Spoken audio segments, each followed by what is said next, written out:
Liam and I used to be inseparable. Growing up, he was more than just my younger brother. He was my shadow, my confidant, my partner in crime. I was the older one, the protector, the one who covered for him when he got into trouble.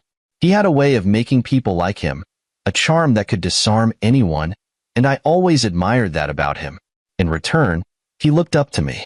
At least, I thought he did. Vanessa came into my life at a time when everything seemed to be falling into place.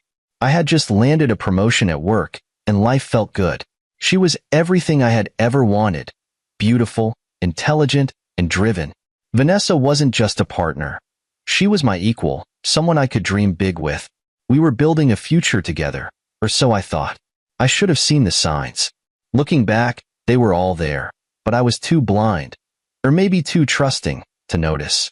Vanessa would laugh a little too much at Liam's jokes, and he'd find reasons to linger whenever she came around. At family gatherings, I'd catch their glances, fleeting but undeniable. I brushed it off. After all, he was my brother, and she was my fiancée. The idea of betrayal never crossed my mind. Not from them. Then came the moment that changed everything. Vanessa and I were planning our wedding. Well, I was. She had become distant, unengaged. I chalked it up to stress, figuring that the weight of planning a wedding could make anyone irritable. But one evening, when I came home early from work, I found her and Liam sitting too close on the couch. The air between them was thick with something I couldn't put into words. My arrival startled them, and Liam quickly made an excuse to leave. Vanessa didn't. She stayed, and her face told me everything I needed to know before she even opened her mouth. "Eric," she said, her voice shaking, "I need to tell you something." It felt like the walls were closing in as she spoke. Every word was a blade, cutting deeper and deeper. She admitted it all: the late-night calls, the stolen moments, and, worst of all, her feelings for Liam. "I didn't mean for this to happen," she said, tears streaming down her face. "But I think I love him." Think. That word rattled in my brain. Think? How do you think you love someone? Either you do, or you don't. But in that moment, her uncertainty didn't matter. The damage was done. The woman I had planned to spend my life with had fallen for the one person I never thought would betray me: my own brother. I didn't yell. I didn't scream. I didn't even cry. Not then. I just stood there, numb, as she begged for my understanding. Understanding? Was she serious? Did she expect me to nod and say, "Oh, I get it. Love is complicated. Don't worry about breaking my heart or destroying my trust"? No. I simply walked away, leaving her alone with her tears. As for Liam, he didn't even try to deny it. When I confronted him later that night, he had the audacity to smirk. "It just happened, Eric," he said, as if that was some kind of excuse. "We didn't plan this, but she makes me happy." Happy? That word tasted bitter. What about my happiness? Did that mean nothing to him? I cut them both out of my life that day. I didn't want to hear their excuses or their apologies. I packed up Vanessa's things and left them on her doorstep. I stopped answering Liam's calls and avoided family gatherings where I knew they'd be. It hurt, but it was necessary. I couldn't move forward with them dragging me back. For months, the betrayal consumed me.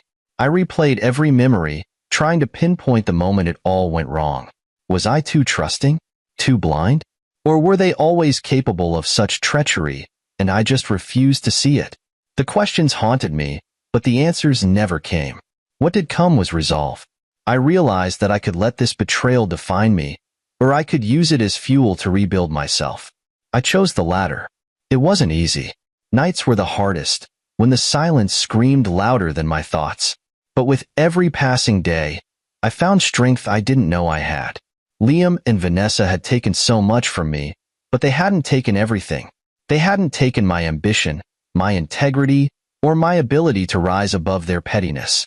I threw myself into my work, not just to distract myself, but to prove to myself, and maybe to them, that I was more than their betrayal. They might have taken my fiancé and shattered my trust, but they wouldn't take my future. I wouldn't let them.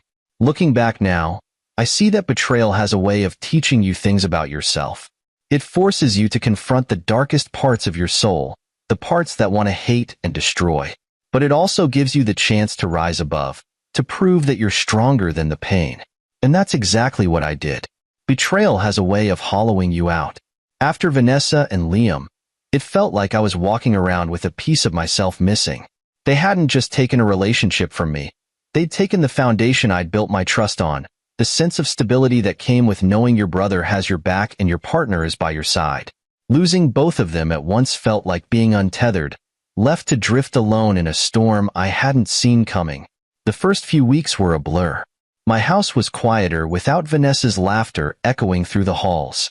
My phone stopped buzzing with Liam's daily texts, and family dinners became uncomfortable memories I chose to avoid entirely.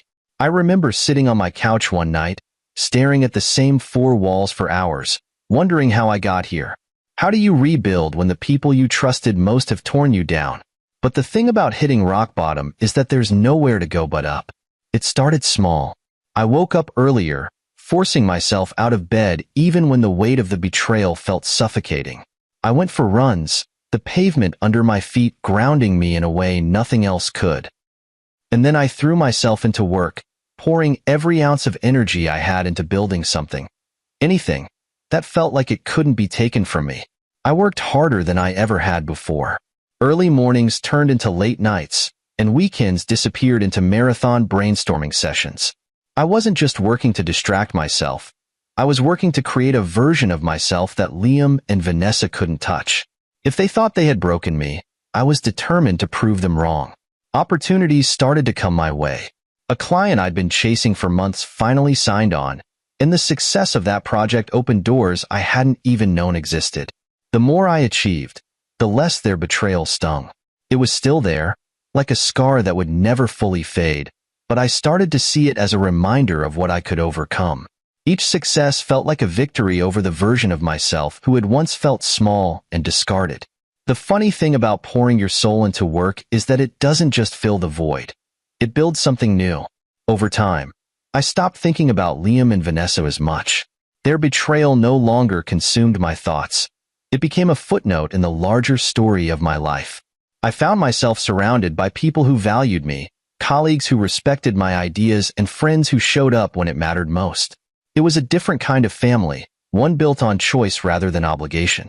But trust was harder to rebuild. Every time someone got too close, I felt myself pulling back, questioning their motives, wondering if they'd find a way to hurt me too. It wasn't fair to them, and it wasn't fair to me, but it was the armor I wore to protect what was left of my heart. Relationships became a distant concept, something I told myself I didn't need as long as I had my work. And my work grew. What started as a desperate attempt to distract myself turned into a thriving business. I moved from a cramped corner desk in a shared office to my own sleek space downtown, the kind with floor-to-ceiling windows and a view of the city that reminded me how far I'd come. My name started to carry weight in my industry, and people began to seek me out for advice and partnerships. It felt good to be recognized, to be respected, not for who I had been with Vanessa, but for who I had become on my own. Still, there were moments when the past crept in. A song on the radio that Vanessa loved, a photograph of Liam and me as kids tucked away in an old box, a family wedding where their absence loomed large. Those moments hurt, but they didn't derail me. If anything, they reminded me of why I was pushing so hard. I wasn't just proving something to the world. I was proving something to myself. Through it all, I learned something important. Pain is a powerful teacher. It strips away the unnecessary, leaving you with a clearer view of what truly matters. For me, that meant integrity, resilience, and the ability to stand tall even when the ground beneath me had crumbled. Liam and Vanessa might have thought they'd left me with nothing, but they underestimated my ability to rebuild. By the time 2 years had passed, I had created a life I could be proud of. It wasn't perfect, and it wasn't free of scars, but it was mine. I didn't need Liam's approval or Vanessa's love to validate my worth. I had built something they could never take away, a version of myself that was stronger, wiser, and ready for whatever came next. And as I stood at the edge of that new chapter, I realized something I hadn't felt in a long time: hope. 2 years. That's how long it had been since I'd seen Liam or Vanessa. 2 years since I walked away from them and the wreckage they left behind. In that time, I rebuilt my life brick by brick, one achievement at a time. I didn't need them, and I made sure they knew it by staying as far away as possible. But life has a way of forcing you to confront the things you'd rather avoid, and for me, that moment came at my mother's funeral. I loved my mom deeply. She was the glue that held the family together, the peacemaker, the one who always reminded Liam and me that we were brothers before anything else. She never stopped hoping that we'd reconcile, even after everything. When she passed, I couldn't let my anger or pride overshadow her memory. I had to be there. But I knew what that meant. I'd have to face Liam and Vanessa again, and I wasn't sure how that would go. The funeral was as somber as you'd expect, the kind of event where everyone wore their best black and whispered condolences with solemn faces. I stood at the front, greeting distant relatives and friends of the family, doing my part as the eldest son. It was exhausting, but I held it together. Then they arrived. Liam walked in first, his arm draped around Vanessa like a trophy he couldn't wait to show off. They were dressed impeccably, of course. Liam in a tailored suit that screamed wealth and Vanessa in a designer dress that hugged her perfectly. To anyone else, they looked like the picture of success and happiness. But I saw through it. I knew them too well. I braced myself as they approached, plastering a neutral expression on my face. Liam's grin was wide, almost too wide, and his handshake was firm but performative. "Eric," he said, his tone dripping with feigned warmth. "It's been a while." "It has," I replied, keeping my voice calm and measured. My gaze shifted to Vanessa, who offered a tight smile. She looked like she wanted to say something but couldn't quite find the words. Good. Let her sit with the awkwardness. We exchanged pleasantries, if you could call them that, and they moved on to greet the others. I exhaled, realizing I'd been holding my breath. The encounter was short, but it left me feeling off balance. Seeing them again after so long was like reopening an old wound, but I refused to let it show. Not here, not now. As the service progressed, I caught glimpses of them out of the corner of my eye. Liam was doing his best to play the grieving son, shaking hands and nodding solemnly at every condolence. Vanessa stuck close to him, her expression distant but controlled. I wondered if they felt even a fraction of the discomfort I did. It wasn't until the reception that the real tension began. I was standing by the refreshments table, talking to an old family friend, when Liam walked up, his smirk firmly in place. "Still single, huh?" he said, his voice low enough that only I could hear. "Poor you. Lonely at 47. Look at my wife. Beautiful, rich, and happy." He gestured toward Vanessa, who was chatting with a small group nearby. I felt the heat rise in my chest, but I forced myself to stay composed. His words were designed to provoke me, to make me feel small. But I wasn't the same man I was 2 years ago. I looked him in the eye, letting a slow smile spread across my face. "Meet my wife too," I said, my tone even. Liam blinked, his smirk faltering for just a moment. "Your wife?" he said, the disbelief clear in his voice. "Yes," I said, pulling out my phone. "She's on her way." I stepped away, dialing Naomi's number as Liam watched, his smugness fading into something that looked a lot like nervousness. As the call connected and I heard Naomi's voice on the other end, a strange calm settled over me. I didn't need to explain myself to Liam or prove anything. The man I'd become and the life I'd built were proof enough. But still, there was something deeply satisfying about the look on his face as he realized his assumption, that I was still alone and broken, was completely wrong. When I hung up, I turned back to Liam. "She'll be here shortly," I said casually, as if we were discussing the weather. "I'll introduce you when she arrives." Then I walked away, leaving him standing there, his confident facade cracking ever so slightly. The rest of the reception passed in a haze of polite conversations and awkward glances. Liam and Vanessa avoided me after that, which was fine by me. I had done what I came to do, honor my mother's memory. The rest was just noise. As the day wound down, I felt an unexpected sense of clarity. Seeing Liam and Vanessa again didn't hurt as much as I thought it would. If anything, it reminded me of how far I'd come. Their betrayal had once defined me, but now it was just a chapter in a much larger story. And as I prepared to leave, I realized I wasn't leaving alone, not metaphorically, and certainly not literally. The life I'd built was waiting for me, and for the first time in a long time, I felt truly at peace. The tension at the reception was palpable. Liam and Vanessa had been walking around like royalty, basking in the attention of distant relatives who only saw the polished surface they projected. But I knew better. Underneath Liam's smug smile and Vanessa's carefully curated demeanor lay cracks they couldn't fully hide. And when I told Liam, "Meet my wife too," I saw the first real fracture in his confidence. I could feel his eyes on me as I stepped away to make the call. I didn't rush. I wanted him to sit with the moment, to let his curiosity simmer.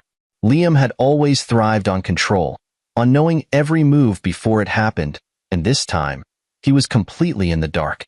For once, I held the cards, and I wasn't about to tip my hand too soon. When Naomi arrived, it was like the air shifted in the room.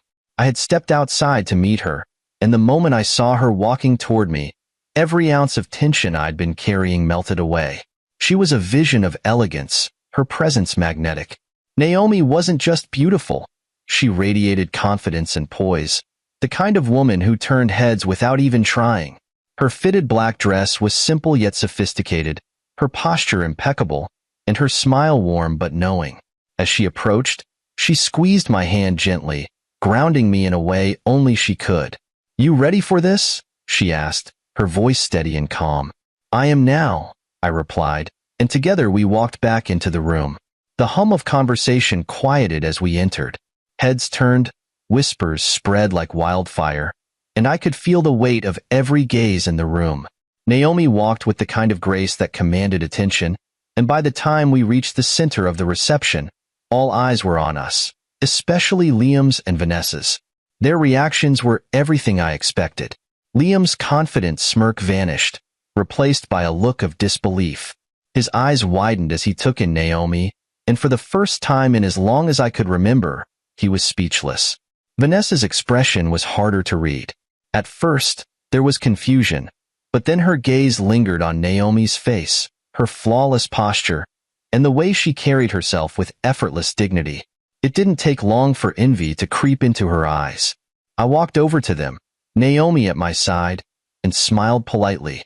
"Liam, Vanessa," I said, keeping my tone calm and neutral. "This is my wife, Naomi." Naomi extended her hand, her smile warm yet professional. "It's a pleasure to meet you both," she said, her voice smooth and measured. Liam stared at her hand for a moment before shaking it, his movements stiff and awkward. "Naomi," he repeated, as if saying her name out loud would make her existence any less real. It's nice to meet you." Vanessa managed to find her voice, though it was shaky at best. "Yes, nice to meet you," she said, her smile strained. You're married to Eric?"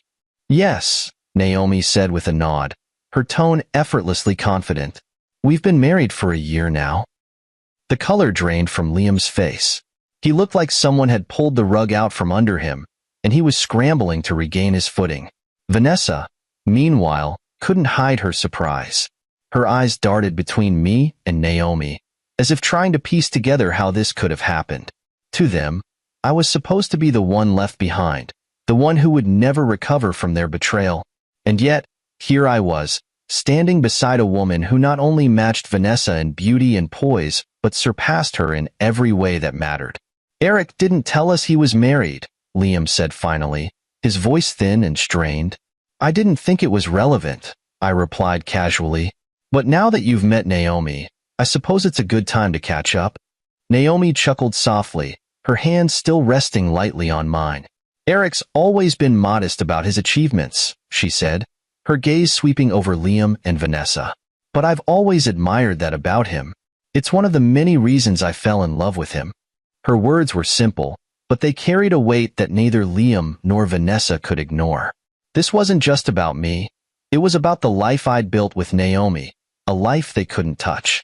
The discomfort on their faces was almost tangible, and for the first time, I felt the balance of power shift entirely in my favor. The rest of the reception was a blur of introductions and conversations, with Naomi by my side every step of the way. Relatives who had once pitied me now looked at me with newfound respect, their whispers filled with admiration for the woman who had become my partner.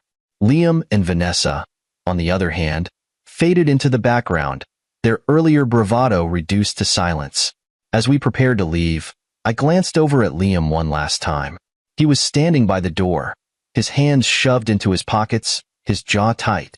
Vanessa was next to him, her expression a mix of frustration and something that looked suspiciously like regret. For years, they had lived in the shadow of their betrayal, believing they had won. But now, it was clear they hadn't anticipated this moment. They hadn't anticipated me. When Naomi and I stepped outside, I felt a weight lift off my shoulders. For the first time in years, I felt truly free. Free of their betrayal, their mockery, and the pain they had caused. I wasn't just surviving anymore. I was thriving. And as Naomi squeezed my hand, her quiet strength grounding me once again, I realized something important. The life I'd built with her wasn't just a victory over them. It was a testament to everything I had become. The moment Naomi and I walked into that room, it was as if the air itself had shifted. The hum of conversation softened, heads turned, and all eyes seemed to fall on us. But none of that mattered. My focus was on one person, Liam. I wanted to see the look on his face when he realized that his smug assumptions about my life were entirely wrong. And, oh, did I get what I came for? Liam's smirk, which had been firmly in place since the moment he walked into the funeral reception, slowly dissolved. It was replaced first by confusion, then disbelief, and finally, a pale, almost sickly expression. He stared at Naomi as if he couldn't believe what he was seeing, as though someone like her could never be associated with someone like me. For once, he didn't have a quick quip or an arrogant grin. He just froze. "Your wife?" he asked, his voice cracking slightly. It was the first crack in his carefully constructed persona of confidence. "Yes, my wife," I replied calmly, my tone almost conversational, as if we were talking about the weather. "Naomi, this is Liam. And over there," I gestured toward Vanessa, who was still standing near the buffet table, her mouth slightly open. "Is Vanessa?" Naomi extended her hand toward Liam, her smile warm yet undeniably poised. "It's nice to meet you," she said smoothly, her voice carrying an air of quiet authority. Liam stared at her hand for a moment, his hesitation stretching just long enough to make the silence uncomfortable. Finally, he shook it, though his grip was weak, his usual confidence nowhere to be found. Nice to meet you too," he stammered, the words almost robotic. Meanwhile, Vanessa had finally gathered herself enough to approach us. Her movements were slow, almost hesitant, as if she were still trying to process what was happening. When she reached us, she managed a tight smile, though it didn't quite reach her eyes. "Hello, Naomi," she said, her voice carefully controlled. "I'm Vanessa." Naomi turned to her with that same effortless grace. "Vanessa," she said, her tone polite but distant. "Eric has told me so much about you." The way she said it, light, casual, yet somehow laced with an undercurrent of meaning, was nothing short of masterful. Vanessa's smile faltered for a brief moment, and she quickly glanced away, unable to meet Naomi's steady gaze. I could feel the tension radiating off both of them, but I stayed quiet, letting the moment stretch. This wasn't about revenge or rubbing anything in their faces. This was about letting them see, truly see, that I had moved on, that their betrayal hadn't broken me but had instead propelled me to something far greater than they could have imagined. After what felt like an eternity, Liam finally spoke again. "So, how did you two meet?" he asked, his voice thin and strained, as if the question were being forced out of him. I smiled faintly, glancing at Naomi. "It's a funny story," I said. "We met at a business conference. Naomi was the keynote speaker. She completely stole the show, and my attention." Naomi chuckled softly, her hand lightly resting on my arm. "Eric's exaggerating," she said, though her smile suggested she knew exactly the kind of impact she had. "But yes, we met at the conference and kept in touch afterward. Things just fell into place." Liam nodded slowly, his expression unreadable, though the tightness in his jaw betrayed his discomfort. Vanessa, meanwhile, seemed to shrink beside him, her earlier confidence eroding with every passing second. For all their wealth and carefully curated appearances, they couldn't hide the cracks in their facade. And those cracks were only widening. As the conversation dwindled, Naomi excused herself to greet some other attendees, leaving me alone with Liam and Vanessa. The silence between us was heavy, thick with the weight of unspoken words. Liam shifted awkwardly, his hands shoved into his pockets. Vanessa looked like she wanted to say something, but couldn't quite bring herself to. "So," Liam said finally, his tone forced and unnatural. "She's impressive." "She is," I replied evenly, meeting his gaze without flinching. "In every way." He swallowed hard, his Adam's apple bobbing visibly. "You've done well for yourself." I tilted my head slightly, letting his words hang in the air before responding. "I have." The simplicity of my response seemed to unnerve him even more. He looked away, his confidence completely shattered. Vanessa, standing beside him, fidgeted with the strap of her purse, her discomfort palpable. For all their attempts to belittle me, for all the years they'd likely told themselves they'd won, the truth was now undeniable. I wasn't just doing well, I was thriving. And they knew it. When Naomi returned, the conversation ended as quickly as it had begun. I introduced her to a few other guests, letting her natural charm and presence light up the room. Liam and Vanessa stayed in the background, their earlier bravado reduced to silence. By the time the reception began to wind down, they were nowhere to be found. I didn't bother looking for them. I didn't need to. The look on Liam's face when Naomi walked into the room was enough. For the first time in years, I felt like I had finally reclaimed something they had tried to take from me. My confidence, my pride, my sense of self. And the best part? I hadn't done it out of spite or anger. I had simply lived my life, built something real and meaningful, and let the truth speak for itself. As Naomi and I left the venue hand in hand, I felt a sense of peace settle over me. Liam's reaction, Vanessa's envy, it didn't define me. It wasn't about them anymore. It was about me, about us, and the life we'd created. And for the first time in a long time, I felt truly free. The reception had thinned out as the evening wore on, the once bustling room now quieter, save for the hum of distant conversations. Liam and Vanessa, after their initial shock at Naomi's entrance, had retreated into the background, avoiding me and any further encounters. I thought I'd seen the last of them for the day, but as I was making my way to the exit with Naomi, Liam intercepted me. "Eric," he called, his voice lacking its usual confidence. There was no smirk, no swagger. Just a man who looked like he was grappling with something he hadn't prepared for. Naomi squeezed my hand lightly, her silent way of asking if I was okay. I gave her a reassuring nod, and she stepped aside to give us space. "Liam," I replied evenly, turning to face him. His hands were shoved into his pockets, his gaze darting between me and the floor like he couldn't quite meet my eyes. Vanessa lingered a few steps behind him, her face a mixture of unease and tension. I need to say something," Liam began, his voice faltering slightly. He took a deep breath, as if summoning courage. "Look, I know things between us didn't end well." "Didn't end well?" I repeated, raising an eyebrow. "That's one way to put it." He winced, the weight of his words landing harder than he expected. "You're right," he admitted, his tone softer now. "I messed up. Big time. I was selfish, reckless. I didn't think about what I was doing, about how it would affect you." There it was, a sliver of the regret I'd always wondered if he felt. For a moment, I just stared at him, letting his words hang in the air. This was the same man who had laughed off my pain, who had taken what was mine without a second thought. And now, here he was, struggling to find the right words to make amends. "I was angry for a long time, Liam," I said finally, my voice steady but firm. "Angry at you, at Vanessa, at myself for not seeing it sooner. But that's in the past now." He nodded slowly, relief flickering across his face. I wanted to tell you that I'm sorry," he said, his voice barely above a whisper. "I don't expect you to forgive me, but I needed to say it." Before I could respond, Vanessa stepped forward, her usual poise replaced by visible discomfort. "Eric," she began, her voice hesitant, "I don't even know where to start. I know I hurt you.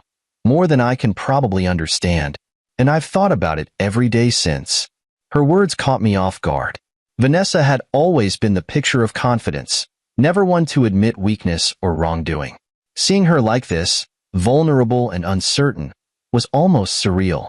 "You're right," I said, my gaze shifting between them. "You both hurt me. You took something I thought was solid and shattered it. But what's done is done. I've moved on."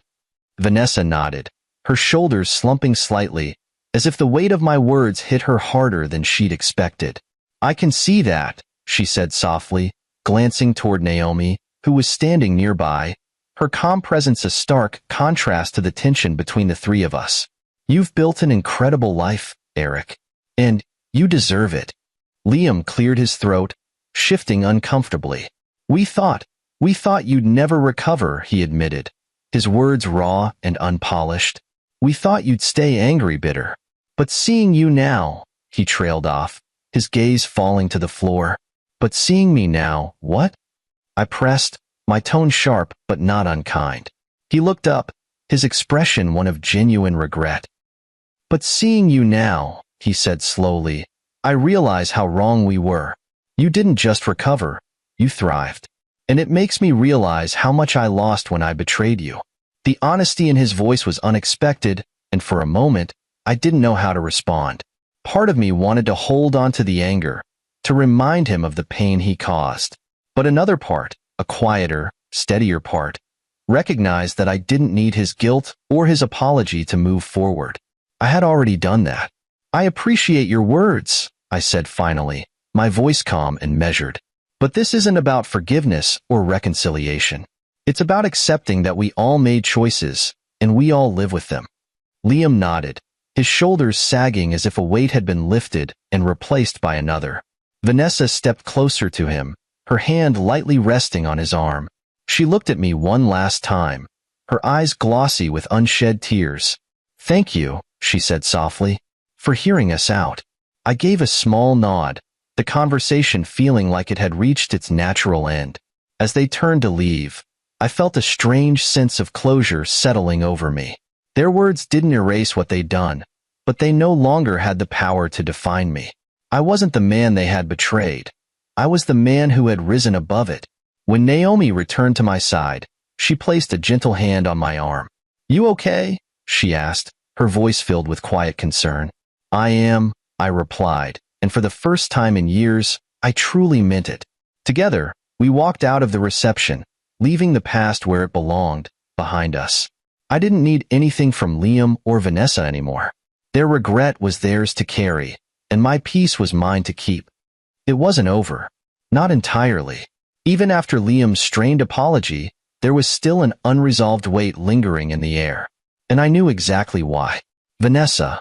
She had barely spoken during our conversation earlier, standing slightly behind Liam as if shielding herself from the fallout. But now, as the crowd began to thin, she approached me alone. I was leaning against a quiet corner of the room, sipping a glass of water and allowing the tension of the day to fade, when I noticed her walking toward me. Her steps were slow, deliberate, and uncertain. It was such a stark contrast to the Vanessa I once knew, the confident, assured woman who could command a room without breaking a sweat. This wasn't that Vanessa. This was someone else entirely. "Eric," she said, her voice soft, almost hesitant. I set my glass down and met her gaze. "Vanessa." She stopped a few feet away from me, wringing her hands nervously. For a moment, neither of us spoke. The silence between us was heavy, filled with years of unspoken words and emotions that neither of us had ever fully addressed. Finally, she took a deep breath and said, "Can we talk?" I didn't answer right away. I wasn't sure I wanted to hear whatever it was she had to say, but something about the vulnerability in her expression made me nod. "Go ahead." She hesitated again, looking down at her hands before finally meeting my eyes. "I don't even know where to start," she said, her voice trembling slightly. "I've been rehearsing this moment in my head for so long, but now that it's here, I don't know what to say." "Start with the truth," I said simply. "That's always a good place to begin." She nodded, a faint, bittersweet smile flickering across her face. "The truth," she repeated, almost to herself. "The truth is, I made a mistake, Eric. A huge mistake." I raised an eyebrow, my expression unreadable. "Which part? Betraying me, or marrying my brother?" Her cheeks flushed, and she looked down again. "Both," she admitted quietly. "At the time, I thought I was following my heart. I thought Liam and I thought we had something real. But looking back now, I realized that it wasn't love. It was selfishness." Her words hung in the air, and I let the silence stretch, refusing to make it easy for her. If she wanted to unburden herself, she would have to do it on her own terms. "I thought being with Liam would make me happy," she continued, her voice breaking slightly. I don't know what I thought, honestly. Maybe that it would all just magically work out. But it didn't. Not the way I expected." She paused, her hands fidgeting nervously. "Liam and we have a good life on the surface. The house, the vacations, the appearances. But it's not what I imagined. And every time I look at him, I see what we did to you. What I did to you." Her confession hit me harder than I expected. For years, I had wondered if she ever thought about me, if she ever felt even an ounce of guilt for the way she had torn my life apart. And now, here she was, laying it all out in the open. "I don't expect you to forgive me," she said, her voice trembling. "I don't even think I deserve it. But I needed you to know that I'm sorry. Truly sorry." I studied her for a long moment, trying to decide how I felt. There was a time when I would have given anything to hear these words from her. But now they felt almost irrelevant. I wasn't the same person I had been back then, and her apology, while appreciated, wasn't something I needed anymore. "Thank you for saying that," I said finally, my tone calm and steady. "It takes courage to admit when you're wrong." She looked up at me, her eyes glossy with unshed tears. "I don't know if it changes anything," she said softly, "but I hope it gives you some peace." "It doesn't change the past," I said honestly, "but it does show me that you've grown. And for what it's worth, I've moved on. I've built a life I'm proud of, a life that has nothing to do with what you or Liam took from me." She nodded, her expression a mix of relief and sadness. "You deserve that," she said. "You've always deserved that." As she turned to leave, she paused and looked back at me. "Naomi," she said, a faint smile playing on her lips. "She's incredible. You found someone amazing." "I know," I said, my voice firm and certain, "and I'm grateful every day." With that, she walked away, leaving me alone with my thoughts. I watched her go, her shoulders slumped and her steps heavy, and I realized something profound. I didn't hate her anymore. I didn't pity her, either. I just didn't feel anything. Her apology had closed a chapter in my life that I didn't even realize was still open. And for that, I was grateful. When Naomi came back a few moments later, she gave me a questioning look. "Everything okay?" she asked. "Yeah," I said, slipping my arm around her waist. "Everything's fine now." And it was. Truly. For the first time in years, I felt a sense of peace I hadn't known I needed. Vanessa's words didn't erase what she'd done, but they gave me something I hadn't realized I'd been searching for: closure. And as I walked out of that room with Naomi by my side, I knew I was finally free. The funeral reception was winding down, and the room had taken on a quieter, more subdued energy. Conversations were scattered, and many of the guests had already left. But amidst the calm, I could feel it, the tension in the air between Liam, Vanessa, and me. The earlier conversations, Naomi's flawless introduction, and Vanessa's reluctant apology had tilted the power dynamic in ways I hadn't anticipated. For years, they had held the upper hand, living as if their betrayal had made them untouchable. They'd flaunted their life together, their success, and their happiness, convinced they had won. But now, as I watched them from across the room, I saw two people who were no longer sure of their footing. Liam was no longer the self-assured, smug younger brother I had known. He looked restless, shifting his weight from one foot to the other, his usual air of confidence replaced by something much more uncertain. Vanessa was quieter than I'd ever seen her, her perfect posture slightly slumped, her smile faint and mechanical. The cracks in their facade were undeniable. I stood on the opposite side of the room with Naomi, who was engaged in a lively conversation with a group of relatives. Watching her, I couldn't help but feel a swell of pride. She was radiant, effortlessly commanding the attention and admiration of everyone around her. She didn't need to try. Her presence alone was enough to make an impression. And as I glanced back at Liam and Vanessa, I realized just how stark the contrast was between us. It wasn't just about appearances. It was about substance, about the lives we'd built.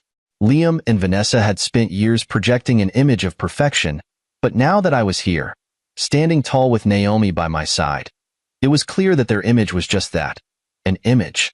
Behind it lay the weight of their choices, the guilt and regret they couldn't quite hide.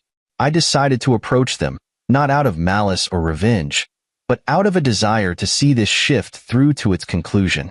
As I walked toward them, I noticed how they straightened, trying to regain some semblance of composure.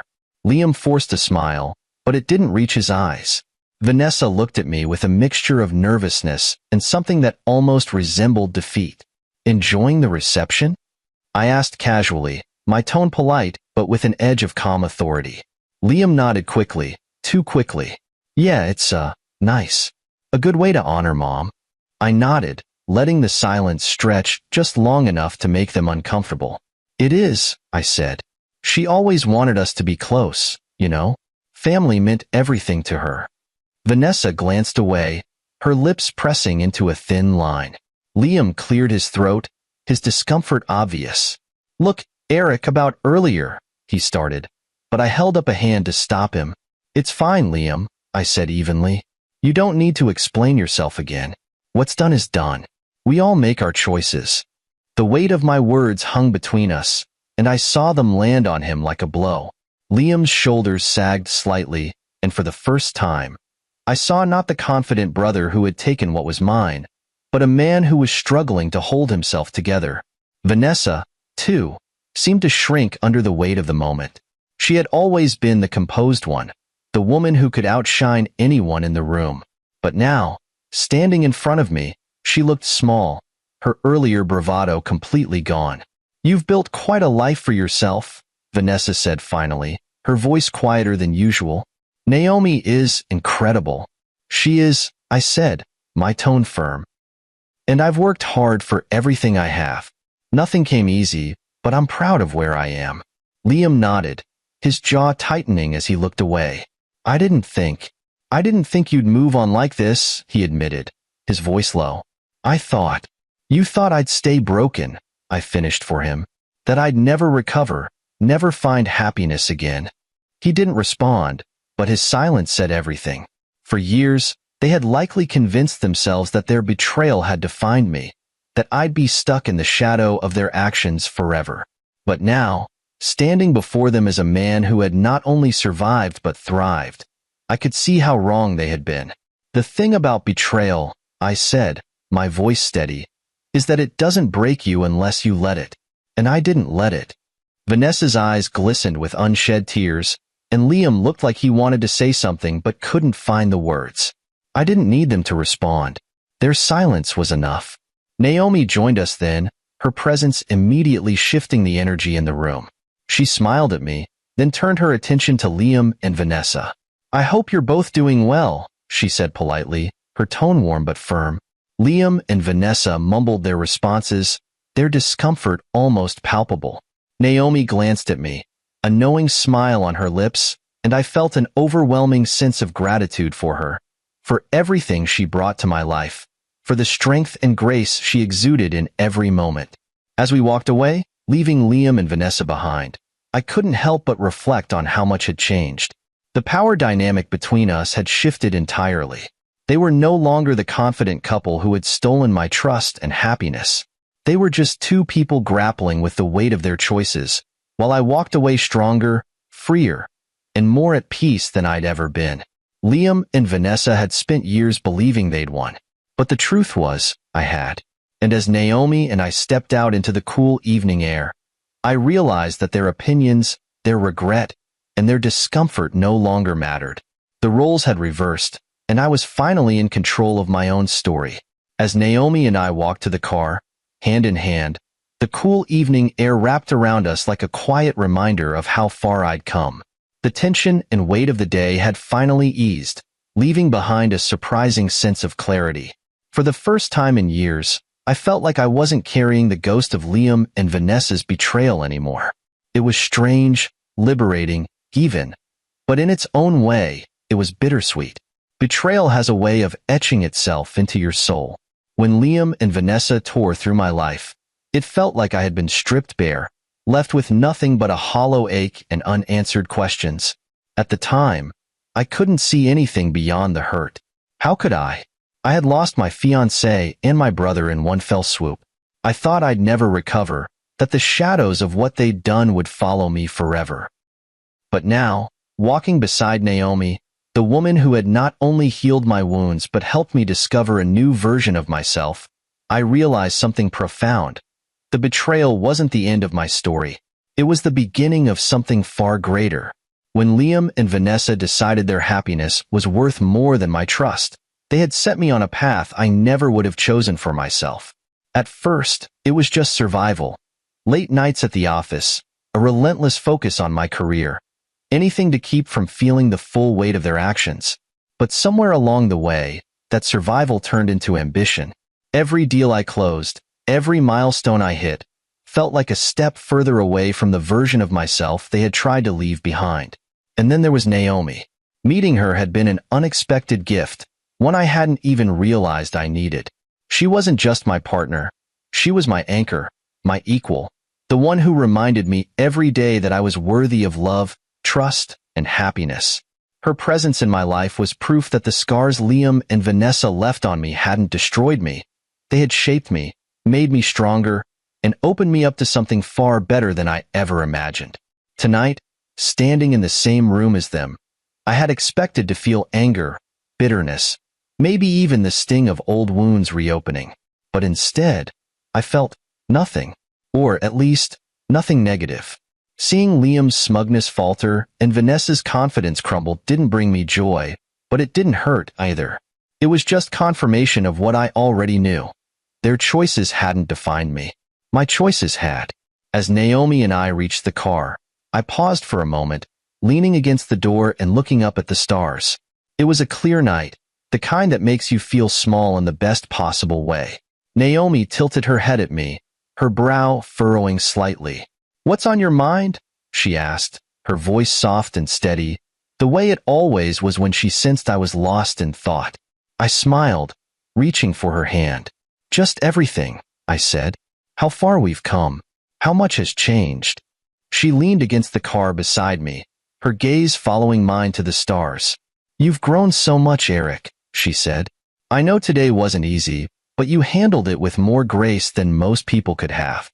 "Thanks to you," I replied, squeezing her hand gently. She shook her head, her lips curving into a small, knowing smile. "No, Eric. You did this. You're the one who chose to rise above. You're the one who built this life." Her words settled over me, warm and grounding. She was right. For all the pain Liam and Vanessa had caused, for all the times I'd questioned whether I could ever move forward, I had made the choice to keep going. I could have let their betrayal define me, could have let it fester and consume me, but instead, I had turned it into fuel. And now, standing here with Naomi, the life I had built was more than just a victory. It was a testament to resilience, to the power of choosing growth over bitterness.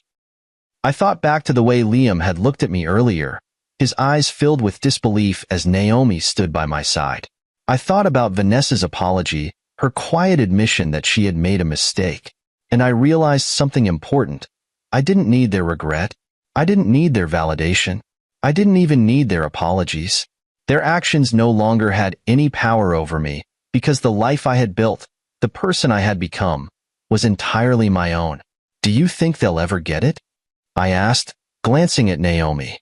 She tilted her head thoughtfully. "Maybe," she said. "Maybe not. But it doesn't matter, does it?" I shook my head, a small laugh escaping me. "No, it doesn't." We stood there for a while longer, the quiet of the evening wrapping around us like a blanket, and as we finally got into the car and drove away, I felt lighter than I had in years. Liam and Vanessa were no longer a weight I carried. They were just a part of my story, one chapter in a much larger book, and the rest of that book was still waiting to be written. Naomi reached over and placed her hand on mine as we drove, her touch grounding me. "You're free now," she said quietly, as if reading my thoughts. "I am," I replied, my gaze fixed on the road ahead. And for the first time, I truly believed it.